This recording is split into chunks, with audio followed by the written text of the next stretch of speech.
I spent 2.5 years interviewing some of the bravest people on Earth.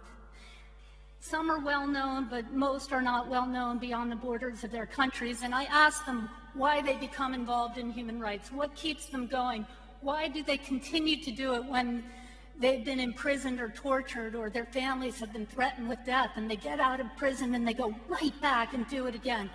Where does that come from in the human spirit? How did they go on?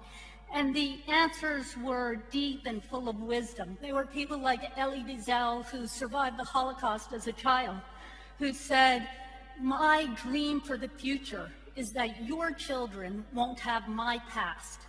And there were people like Archbishop Tutu, who said, "We don't have a God who says, ah, gotcha. We have a God who lifts us up and dusts us off and tells us to try it again."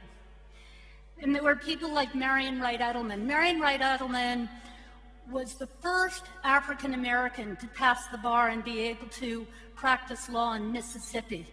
And she did that during the civil rights, also a woman, during the civil rights movement so that she could work with Martin Luther King. And I asked her about her work, and she said, "You know, at some point in our lives, all of us have to reach into our hearts and pull out that envelope that God has placed there and find out what we're supposed to do here on earth."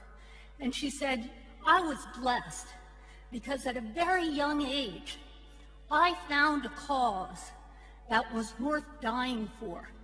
And that has made every day of my life worth living." And I asked her, what does she do when she feels frustrated or down about her work? And she worked very closely with Dr. King, and she quoted him. She said that she had asked the same question to him one day, and he said, "You know, in our form of work, you just gotta keep running. And if you can't run, you gotta walk. And if you can't walk, you gotta crawl. And if you can't crawl, you gotta keep moving. Just keep on moving." And that's what human rights defenders do. They keep moving. They keep pushing that boulder back up the hill.